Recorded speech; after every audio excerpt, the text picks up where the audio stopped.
بسم اللہ الرحمن الرحیم۔ بسم اللہ الرحمن الرحیم، والصلاة والسلام علی اشرف الانبیاء والمرسلین، اما بعد۔ کتاب الشہادہ کے مسائل پڑھ رہے تھے۔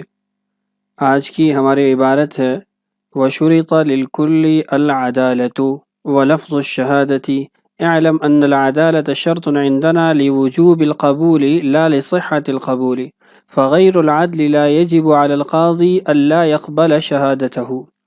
أما إن قبل وحكم به صح حكمه، فلم يقبل إن قال أعلم أو أتيقن، ولا يسأل قاض عن شاهد بلا طعن الخصم، أي لا يسأل القاضي ولا يتفحص أن الشاهد عدل أو غير عدل، إذ لم يطعن الخصم فيه إلا في حد وقود. وقال يسأل في الكل سرا وعلانية، وبه يفتى في زماننا ويكفي سرا، لأنه قد قيل تزكية العلانية بلاء وفتنة، فإن المزكي إن أعلم بمساوي الشاهد يهيج بينهما عداوة وبغضاء، وربما يمنعه الخوف والحياء أو غيرهما عن أن يقول في الشاهد ما هو حق. وكفى للتزكية هو عدل في الأصح، فإنه قد قيل لا بد أن يقول هو عدل جائز الشهادة، لكن الأصح هو الأول، لأن الحرية ثبت بدار الإسلام، فإذا قال هو عدل يكون جائز الشهادة. ولا يصح تعديل الخصم بقوله هو عدل أخطأ أو نسي، فإن قال عدل صدق يثبت الحق. وكفى واحد للتزكية وترجمة الشاهد والرسالة إلى المزكي، والاثنان أحوط، هذا عند أبي حنيفة وأبي يوسف رحمهما الله. وأما عند محمد رحمه الله يجب الاثنان، وهذا في تزكية السر. أما في تزكية العلانية فقد قال الخصاف رحمه الله يجب الاثنان إجماعا، لأنها في معنى الشهادة، حتى لا تصح تزكية العلانية من العبد، ولا بد أن يكون المزكي عدلا، فلا تقبل تزكية الفاسق ومستور الحال. یہ آج کے ہمارے سبق کی عبارت۔ اس عبارت کے اندر سب سے پہلے گواہی کی شرائط بیان کی گئی ہیں، اور اس کے بعد گواہوں کا تزکیہ کرنا، یعنی ان کے عادل ہونے کی جانچ پڑتال کرنا، اور پھر اس کے بعد تزکیہ کے کلمات کا ذکر ہے کہ کن کلمات کے ساتھ تزکیہ کیا جائے گا، اور پھر اس کے بعد مدعا علیہ کا گواہوں کا تزکیہ کرنا، کیا اس کا یہ تزکیہ قبول کیا جائے گا یا قبول نہیں کیا جائے گا، اور آج کا ہمارا آخری عنوان ہے تزکیہ کرنے والوں کی تعداد کیا ہوگی۔ تو یہ کے بعد دیگر ان تمام مسائل کو سمجھتے ہیں۔ سب سے پہلا مسئلہ یہ ہے کہ وَشُرِطَ لِلْكُلِّ الْعَدَالَةُ وَلَفْظُ الشَّهَادَةِ، کہ ان تمام کے اندر، تمام سے مراد نصاب ہیں، جو 4 نصاب اس سے پہلے ہم پڑھ چکے ہیں، چاروں نصاب کے اندر گواہی قبول کرنے کی جو بنیاد ہے یا جو شرط ہے وہ یہ ہے کہ گواہ عادل ہو اور لفظ شہادت کے ساتھ گواہی دیں۔ تو گویا 3 چیزیں ہو جائیں گی، عدد ہو، عدالت ہو، لفظ شہادت ہو۔ پہلا سوال تو یہ ہے کہ عدالت کہتے کس کو ہیں؟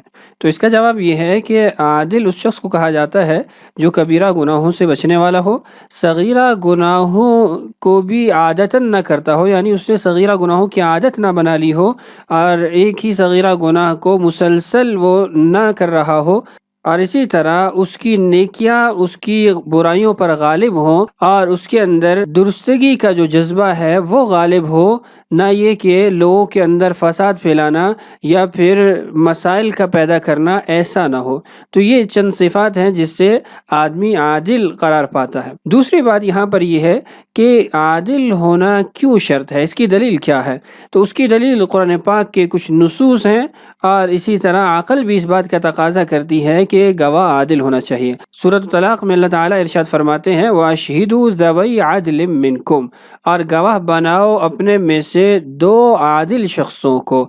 تو یہاں خود اللہ تعالیٰ نے گواہوں کی جو صفت بیان کی ہے وہ عدالت بیان کی ہے، اور سورہ بقرہ کے اندر ارشاد فرمایا مِمَّن تَرْضَوْنَ مِنَ الشُّهَدَاء، ایسے گواہ مقرر کرو جن کو تم پسند کرتے ہو۔ اور یہ بات تو مسلم ہے کہ انسان فاسق آدمی کو پسند نہیں کرتا، بلکہ نیک آدمی کو پسند کیا جاتا ہے۔ تیسرا سوال یہ ہے کہ اگر عدالت نہ ہو تو کیا گواہی قبول کی جا سکتی ہے یا گواہی قبول نہیں کی جا سکتی؟ تو اس میں ائمہ کا اختلاف ہے۔ امام شافعی رحمہ اللہ فرماتے ہیں کہ اگر ایک شخص عادل نہیں ہے، فاسق ہے، تو اس کی گواہی بالکلیہ قبول نہیں کی جائے گی، مطلقاً وہ گواہی کے قبول کرنے کے قائل نہیں ہے۔ حنفیہ کے نزدیک اس کے اندر تفصیل ہے۔ حنفیہ کہتے ہیں کہ قاضی کو فاسق کی گواہی قبول نہیں کرنی چاہیے، لیکن اگر وہ فاسق کی گواہی قبول کر لیتا ہے اور قاضی کو اس بات کا یقین بھی ہے کہ اس کی بات درست ہے، تو اس صورت کے اندر قاضی اس کی گواہی قبول کر سکتا ہے۔ البتہ قاضی کو مجبور نہیں کیا جا سکتا کہ وہ فاسق کی گواہی کو قبول کرے ہی کرے۔ ہاں، اگر عادل ہے تو عادل کی گواہی قبول کرنے پر قاضی کو مجبور کیا جائے گا، اور اگر وہ عادل کی گواہی کی بنیاد پر فیصلہ نہیں کرتا تو قاضی گناہگار ہوگا۔ لیکن اگر گواہ فاسق ہے تو پھر وہ اس کی گواہی قبول نہ کرنے کی بنیاد پر گناہگار نہیں ٹھہرے گا اور نہ ہی اس پر جبر کیا جائے گا۔ امام ابو یوسف رحمہ اللہ کا یہاں ایک اور قول بھی ہے، وہ فرماتے ہیں کہ اگر فاسق آدمی صاحب حیثیت ہے، ایک پروقار شخصیت ہے، تو اس کی گواہی قبول کی جائے گی، اس لیے کہ اس کو پیسوں کا لالچ بھی نہیں دیا جا سکتا اور وہ اپنی شخصیت کی وجہ سے جھوٹ بولنے سے بھی باز رہے گا، تو اس وجہ سے اس کی گواہی قبول کی جا سکتی ہے۔ حنفیہ کے نزدیک فاسق کی گواہی جو قبول کی جاتی ہے اس کی دلیل اشارۃ النص ہے۔ قرآن پاک کی ایک آیت ہے جس کو بطور اشارۃ النص پیش کیا جاتا ہے کہ اللہ تعالیٰ ارشاد فرماتے ہیں سورہ حجرات کے اندر، ان جاءکم فاسق بنبأ فتبینوا، اگر فاسق تمہارے پاس کوئی بات لے کے آتا ہے، کوئی خبر لے کے آتا ہے تو تم اس کی تحقیق کرو۔ تو یہاں تحقیق کا حکم دیا گیا ہے، نہ یہ کہ اس کی جو گواہی ہے اس کو رد کرنے کا حکم دیا گیا ہے۔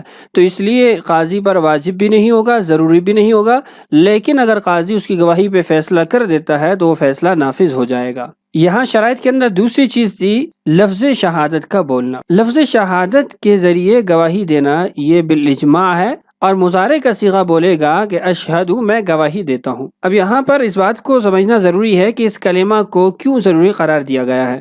تو سب سے پہلے تو ہمیں یہ کلمہ وہ قرآن پاک کے اندر، نصوص کے اندر، احادیث کے اندر ملتا ہے کہ جہاں گواہی دینے کا معاملہ آتا ہے تو وہاں اسی کلمہ کو استعمال کیا گیا۔ مثلا اللہ تعالیٰ کا ارشاد ہے وَأَشْهِدُوا ذَوَيْ عَدْلٍ مِّنكُمْ سورہ طلاق کے اندر، اور اسی طرح سورہ بقرہ کے اندر مِمَّن تَرْضَوْنَ مِنَ الشُّهَدَاءِ، اور وَأَشْهِدُوا إِذَا تَبَايَعْتُمْ وَاسْتَشْهِدُوا شَهِيدَيْنِ مِن رِجَالِكُمْ۔ تو متعدد نصوص ایسے پائے جاتے ہیں جس کے اندر گواہی کو کلمہ شہادت کے ساتھ بیان کیا گیا ہے، اور اگر عقلاً دیکھا جائے تو پھر بھی لفظ شہادت کے بولنے کے اندر بہت ساری حکمت اور فوائد پائے جاتے ہیں۔ مثلا لفظ شہادت کا معنی ہے مشاہدہ کرنا، دیکھنا، تو جب اس کلمہ سے وہ گواہی دے گا تو دیگر تمام احتمالات ختم ہو جائیں گے کہ وہ اپنی علم کی بنیاد پر یا سننے کی بنیاد پر یا قرائن کی بنیاد پر گواہیاں دے رہا ہے۔ یہ سارے احتمالات ختم ہو جائیں گے جب وہ کہے گا کہ اشہدو، میں گواہی دیتا ہوں، تو مطلب یہ ہے کہ اس نے اپنی آنکھوں سے اس معاملے کو دیکھا ہے۔ اور اسی طرح لفظ اشہدو یہ قسم کے الفاظ میں سے ہے، اور قسم کے الفاظ وہ ایک پاورفل کلمات ہوتے ہیں، آدمی ان کے ذریعے جھوٹ بولنے سے رکتا ہے، اجتناب کرتا ہے۔ تو ان دلائل کی بنیاد پر فقہا نے کلمہ اشہدو کو شرط قرار دیا ہے کہ انہی کلمات سے گواہی کو ادا کیا جائے گا۔ عبارت کا ترجمہ دیکھیے، وَشُرِطَ لِلْكُلِّ الْعَدَالَةُ، اور ان تمام نصابوں کے لیے عدالت کو شرط قرار دیا گیا ہے، یعنی گواہ 2 ہوں، 4 ہوں، ایک مرد ہو، 2 عورتیں ہوں، یا صرف عورتیں ہوں، ان تمام تعداد کے اندر گواہوں کا عادل ہونا بھی ضروری ہے۔ عادل کس کو کہتے ہیں وہ آپ سے پہلے عرض کر دیا، الذی یجتنب عن الکبائر ولا یصر علی الصغائر وقد کثر صلاحہ من فسادہ وغلب صوابہ علی خطئہ، یہ عادل آدمی کی تعریف ہے۔ وَلَفْظُ الشَّهَادَةِ، اور دوسری شرط یہ ہے کہ کلمہ شہادت کو بولے گا۔ اعلم ان العدالة شرط عندنا لوجوب القبول لا لصحة القبول، یہ بات آپ کو معلوم ہونی چاہیے کہ عدالت یہ ہمارے نزدیک شرط ہے گواہی کے قبول کرنے کے وجوب کی، یعنی گواہی کا قبول کرنا واجب ہے یا نہیں ہے۔ یہ بات آپ کو معلوم ہونی چاہیے، صفت عدالت ہمارے نزدیک یہ گواہی کے قبول کرنے کے وجوب کی شرط ہے، یعنی اگر گواہ عادل ہے تو پھر اس کی گواہی کا قبول کرنا واجب ہے، اس کو ترک نہیں کیا جا سکتا۔ لا لصحت القبولی، نہ یہ کہ قبول کرنے کا صحیح ہونا اس کے لیے عدالت نہیں ہے۔ اس کا مطلب یہ ہے کہ ایسا نہیں ہے کہ اگر گواہ عادل نہیں تو اس کی گواہی قبول نہیں کی جا سکتی، بلکہ اس کا مطلب یہ ہے کہ اگر گواہ عادل نہیں ہے تو قاضی کے لیے اس کی گواہی کا قبول کرنا واجب نہیں ہے، ضروری نہیں ہے۔ وہ چاہے تو اس کی تحقیق کر کے اس کو سچا پا کر وہ اس کے مطابق فیصلہ کر دے، اور چاہے تو فیصلہ نہ کرے۔ ہاں البتہ اگر گواہ عادل ہے تو قاضی کو مجبور کیا جائے گا۔ فغیر العدل لا يجب على القاضی الا يقبل شہادته، اگر گواہ عادل نہیں ہے تو قاضی پر واجب نہیں ہے کہ وہ اس کی گواہی کو قبول نہ کرے۔ مطلب یہ ہے قاضی پر یہ واجب نہیں ہے کہ وہ اس کی گواہی کو قبول کرے اور اس پر فیصلہ کرے، یعنی اس کے لیے ضروری نہیں ہوگا۔ اس عبارت پر لا یجب علی القاضی الا یقبل شہادتہ بہت سارے اشکالات کیے گئے ہیں، اور مختلف کتابوں کے اندر وہ اشکالات موجود ہیں، لیکن اگر دیکھا جائے تو اس کا معنی درست ہے۔ اس کے اندر کسی قسم کا اشکال پیدا نہیں ہوتا کہ قاضی پر واجب نہیں ہے کہ اس کی گواہی قبول نہ کرے۔ مطلب یہ ہے کہ قاضی پر یہ واجب نہیں کہ اس کی گواہی قبول نہ کرے، تو یہ بھی واجب نہیں ہے کہ اس کی گواہی کو قبول کرے۔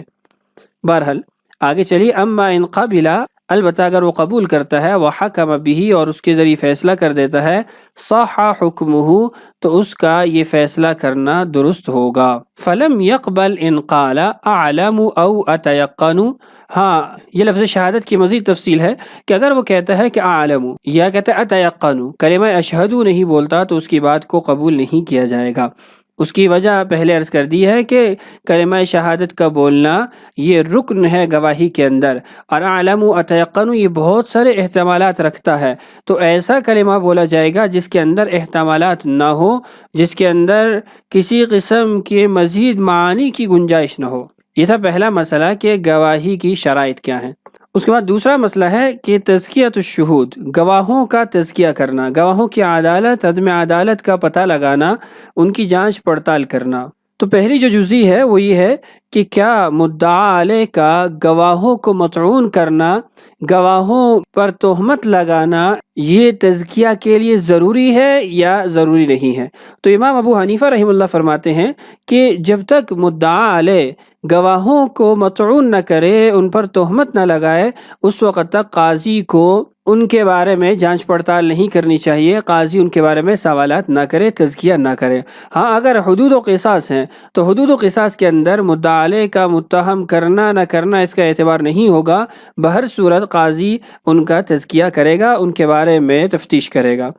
امام ابو حنیفہ رحمہ اللہ کی دلیل یہ ہے، وہ فرماتے ہیں کہ رسول اللہ صلی اللہ علیہ وسلم نے ارشاد فرمایا، المسلمون عدول بعضهم علی بعض، کہ مسلمان سارے کے سارے عادل ہیں، صفت عدالت ان میں پائی جاتی ہے، اور ان میں سے بعض پر حجت ہیں۔ اور دوسری بات یہ ہے کہ جب مدعا علیہ وہ خاموش ہے، وہ ان کو مطعون نہیں کر رہا، تو یہاں وہ قاعدہ جاری ہوگا کہ السکوت فی محل البیان بیان، کہ جہاں بولنے کی ضرورت ہوتی ہے، وضاحت کی ضرورت ہوتی ہے، اگر وہاں وضاحت نہیں کی جاتی تو اس کی خاموشی کو ہی وضاحت شمار کیا جائے گا کہ یہ اس بات پر راضی ہے اور یہ اسی وضاحت کو ہی مانتا ہے اور اس کے نزدیک یہ معتبر ہے۔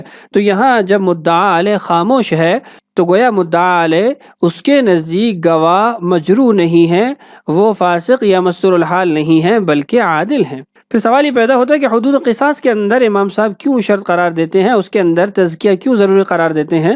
تو اس کا جواب یہ ہے کہ حدود و قصاص کا معاملہ جدا ہوتا ہے، وہ یعنی شبہات کے ذریعے بھی ساقط ہو جاتی ہیں، تو اس لیے قاضی حدود و قصاص کے اندر گواہوں کا بغیر مدعا علیہ کے کہے بھی تزکیہ کرے گا، تاکہ اگر اس کے اندر کوئی شبہ پایا جاتا ہے یا کوئی ایسا راستہ نکلتا ہے جس سے حدود و قصاص قائم نہیں ہوتی تو اس کا مدعا علیہ کو فائدہ پہنچے اور حدود و قصاص اس پر جاری نہ ہو۔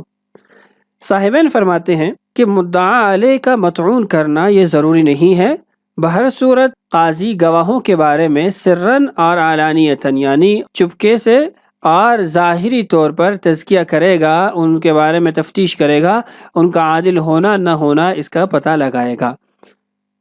اور امام محمد رحمہ اللہ کا قول یہ ہے کہ علانیہ طور پر ہمارے زمانے کے اندر تزکیہ نہیں کرنا چاہیے، بلکہ سری طور پر ہی کافی ہے، خفیہ طور پر ہی تزکیہ کر لینا چاہیے۔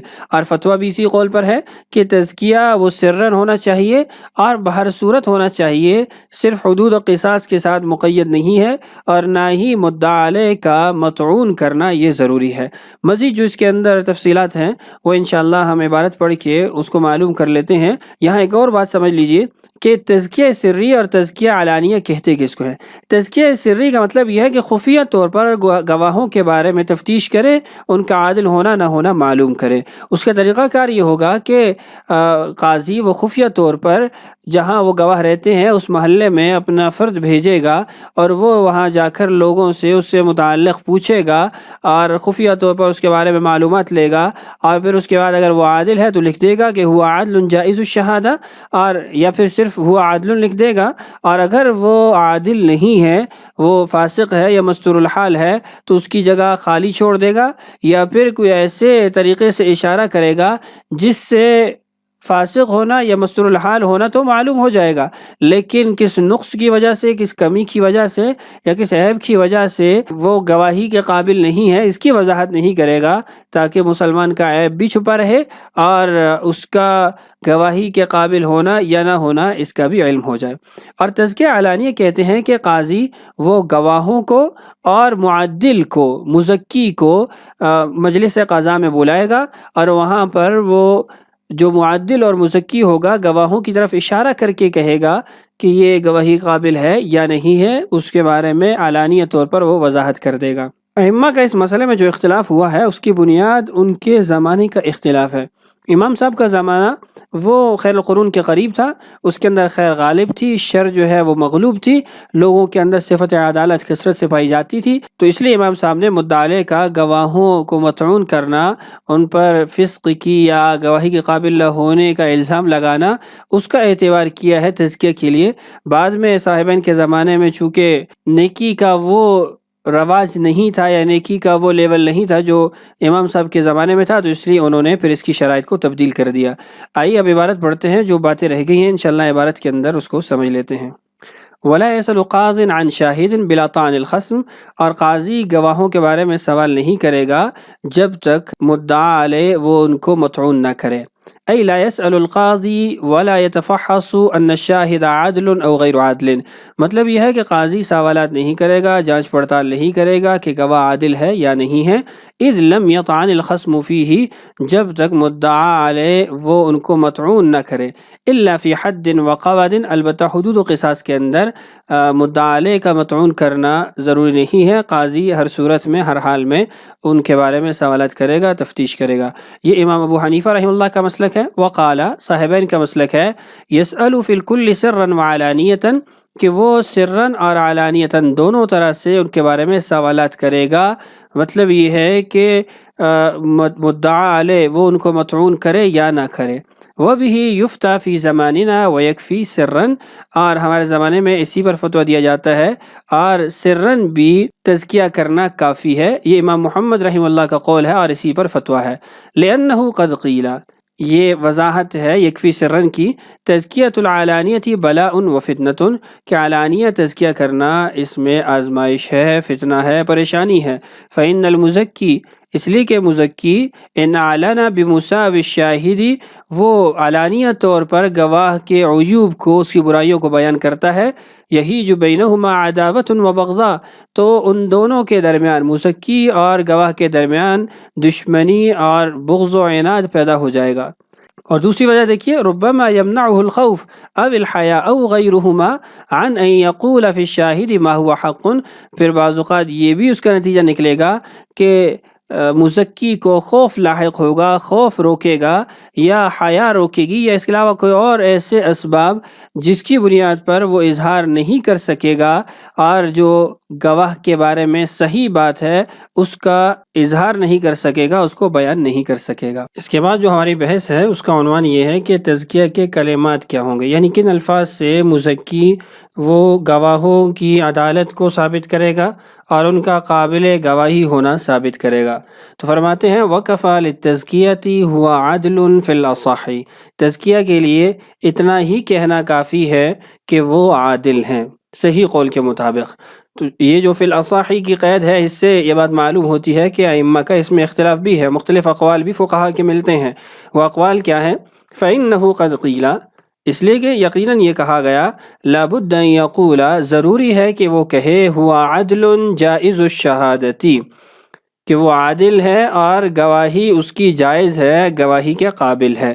جائز الشہادہ کی قید کیوں لگائی گئی؟ جائز الشہادہ کی قید اس لیے لگائی گئی کہ بہت سارے افراد ایسے ہوتے ہیں جو عادل ہوتے ہیں لیکن ان کی گواہی قبول نہیں کی جاتی۔ جیسے غلام ہے، اپنی ذات میں عادل ہے، اس کے اندر تمام وہ صفات پائی جا رہی ہیں جو عدالت کے لیے ہونا ضروری ہیں، لیکن اس کے باوجود غلام کی گواہی قبول نہیں کی جاتی۔ ایسے ہی اگر گواہ مدعی کا بیٹا ہے اور مدعا علیہ کو یہ علم نہیں ہے، یا کوئی بھی ایسا اس کے ساتھ تعلق ہے جس کی بنا پر اس کی گواہی قبول نہیں کی جا سکتی، تو اپنی ذات میں تو وہ عادل ہوگا لیکن اس کی گواہی دیگر موانع اور دیگر رکاوٹوں کی وجہ سے قبول نہیں کی جائے گی۔ تو جائز الشہادہ یہ مزید احتیاط کے لیے قید لگائی گئی ہے۔ فرماتے ہیں لیکن الاصح هو الاول، لیکن اصح قول وہ پہلا ہے، یعنی صرف عادل کہنا ہی کافی ہے۔ وجہ کیا ہے؟ لأن الحریت ثبتت بدار الاسلام، وجہ یہ ہے کہ حریت، آزادی، وہ دار الاسلام کے اندر ویسے ہی ثابت ہے کہ وہ اسلامی ایک ملک میں رہتا ہے، اس کے اندر اس کی حریت ثابت ہے۔ اور ہمارے آج کے زمانے میں تو حریت اور رقیت کا ویسے ہی تصور ختم ہو چکا ہے، تو ہمارے زمانے کے اندر تو ہوا عادل کہنا ہی جائز ہوگا۔ لیکن دیگر جو امور ہیں جن کے اندر اس کی عادل ہونے کے باوجود گواہی قبول نہیں کی جاتی، جیسے محدود فی القذف ہے، تہمت کی وجہ سے اس کو حد لگائی گئی تھی، اس کے بعد اس نے توبہ کر لی ہے، یا پھر وہ جس کے لیے گواہی دے رہا ہے اس کا بیٹا ہے یا اس کا باپ ہے اور مدعا علیہ کو علم نہیں ہے، اگرچہ ان کی بھی وضاحت عادل ان کے اندر ہو جائے گی کہ عدالت جب اس کی دیکھے گا تو ساتھ میں اس کے جو تعلقات ہوں گے، مدعی سے جو اس کا رابطہ اور تعلق ہوگا اس کو بھی دیکھے گا، دیگر جو امور مانع ہوتے ہیں گواہی کے قبول ہونے سے وہ بھی وہ دیکھے گا، پھر وہ کہے گا۔ فَإِذَا قَالَ، تو اگر اس نے کہا ہوا عادل، وہ عادل ہے، یکون جائز الشہادہ، تو لازمی بات ہے عدالت کے اندر یہ بات بھی آ جائے گی کہ اس کی شہادت قبول کی جا سکتی ہے، اس کی شہادت دینا، گواہی دینا وہ جائز ہے۔ تو آج کی اس ویڈیو کے اندر ہم نے یہ مسائل پڑھ لی ہیں، بقیہ جو مسائل ہیں آنے والی ویڈیوز میں انشاءاللہ پڑھتے رہیں گے۔ اللہ تعالیٰ سے دعا ہے اللہ تعالیٰ ہمارے لیے اس بات کی تکمیل آسان فرمائے، اللہ تعالیٰ ہم سب کا حامی و ناصر ہو۔ السلام علیکم ورحمۃ اللہ وبرکاتہ۔